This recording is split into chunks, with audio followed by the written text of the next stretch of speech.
Hola a todos, ¿cómo están? Muy buenos días, un beso gigante desde Mar del Plata para todos. Aquí estamos preparados para la narración de un nuevo cuento.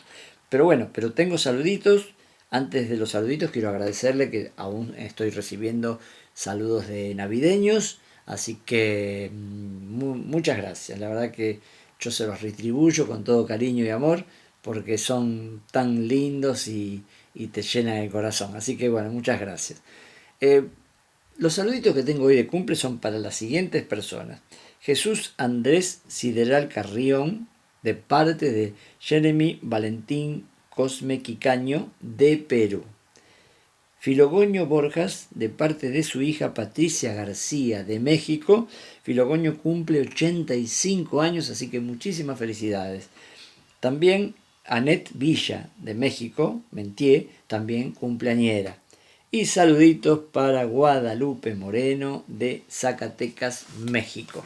Y a todos, por supuesto, un abrazo enorme desde Mar del Plata. Bueno, yendo al cuento de hoy, tengo otro cuento de otro gran autor. Ayer hicimos Tennessee Williams, un autor impresionante, y hoy elegí uno de un dramaturgo del siglo XX, uno de los más destacados, como es Bertolt Brecht. Nació en Augsburgo, Alemania, y el cuento que elegí de este escritor es Historia de alguien que nunca llegaba tarde. Y dice así: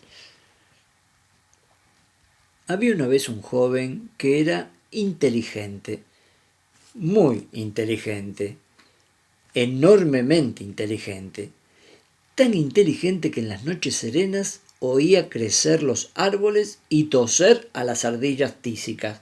Sí, y más inteligente aún. Eso era lo que pensaba todo el mundo, y como es lógico, él más que nadie. Y eso es fundamental, como no iba a conocerse a sí mismo.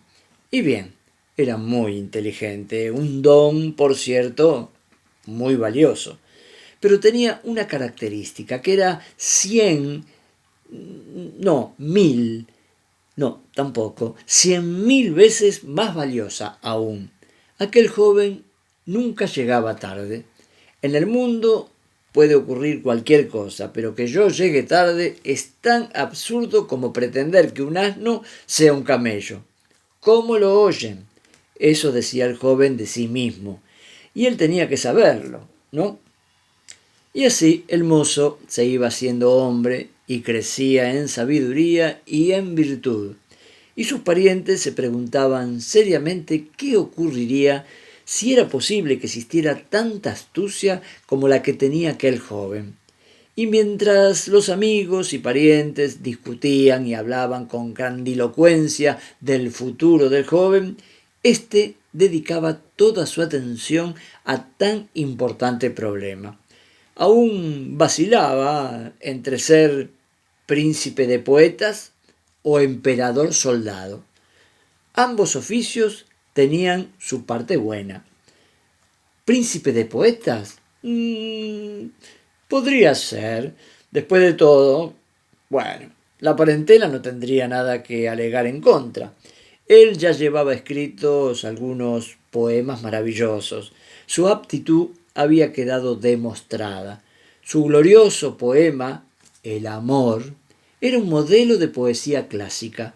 Sin ir más lejos, aquella estrofa final que decía: glorioso y divino amor, de pleno y sensible pulso.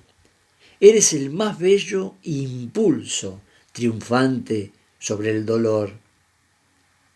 Toda esta poesía estaba más allá de toda crítica. La exquisitez de otro de sus poemas quedaba demostrada por el solo hecho de su publicación en uno de los últimos números de la revista Gartenlaube. De modo que Príncipe de Poetas había que tenerlo en cuenta. El otro oficio, el número 2, era emperador soldado. Tampoco estaría mal. Por supuesto, aquel joven tan dotado no podía conformarse con menos que un imperio franco-español. De ninguna manera. Por otra parte, era muy fácil conquistarlo. Bastaba con trabar íntima amistad con el ex rey de Portugal, regresar con este a España y después de liquidarlo, hacerse coronar emperador. Simplísimo. ¿No es verdad? Sus dotes militares se habían puesto muy precozmente de manifiesto, de modo que emperador soldado tampoco era de despreciar. Y así, el pobre joven, tan inteligente, vacilaba y vacilaba entre aquellos dos oficios, porque los dos oficios tenían también sus contras. Lamentablemente, el príncipe de poetas tendría que saber componer poemas, y el emperador soldado tenía que empezar por buscar al rey estúpido al cual pensaba destituir, y vaciló durante mucho tiempo. Por fin decidió ser dependiente en un gran almacén. Y lo fue, porque lo que él se proponía lo llevaba a cabo. Y fue feliz entre las latas de arenque y las cajas de sombreros.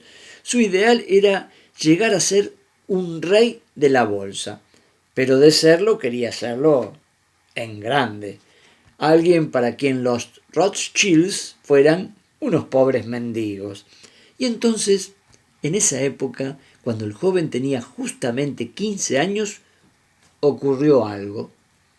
El talentoso muchacho se enamoró. La primera consecuencia fue que el dependiente de comercio, alias príncipe de poetas, rozado por un eros hambriento de rosas, dio a luz un poema. Un poema. Bueno, ¿qué clase de poema? Una obra magna, una revelación. Constaba de 20 estrofas y llenaba todo un cuadernillo. Cada estrofa tenía 10 versos. Cada verso 12 palabras. Era colosal, gigantesco, grandioso. Pero eso no fue más que el comienzo. A continuación, el joven se juró a sí mismo convertir a la bella de los ojos negros en su esposa. Lo juró al nocturno y secreto resplandor de una vela. Lo juró por sus barbas. Al hacerlo, aferró los 2 pelos que constituían su barba, que ya habían alcanzado 1 centímetro de largo. Lamentablemente, uno se le desprendió en la acción y la campaña comenzó. Pero en la campaña se puso de manifiesto una pequeña falla de nuestro príncipe de poetas. Era tímido. Cada vez que se encontraba con su futura esposa, hacía un gran rodeo para eludirla, y así transcurrieron los meses, los años, los decenios, los siglos. Bueno, creo que he ido demasiado lejos. Transcurrieron, en realidad, solo 2 meses. Y un día de lluvia la vio del brazo con otro. No supo cómo pudo llegar de regreso a su casa esa tarde, solo en su cuartito desierto, abandonado de Dios y de los hombres, lloró. Es mala señal que un hombre serio llore, pero luego se mesó la barba, es decir, tironeó del último pelo que le quedaba en la barbilla. Se volvió triste. Se pasaba los días enteros sumido en un estado de ánimo sombrío y meditaba tras las latas de arenque, meditaba sobre un problema, un extraño problema. Se trataba de lo siguiente: ¿cómo es posible que alguien tan inteligente llegue tarde? Y así estuvo mucho tiempo, inactivo, pensando. Con el tiempo perdió el juicio. Solo se lo oía murmurar: yo no llego tarde. Y si aún no ha muerto, ha de seguir viviendo todavía.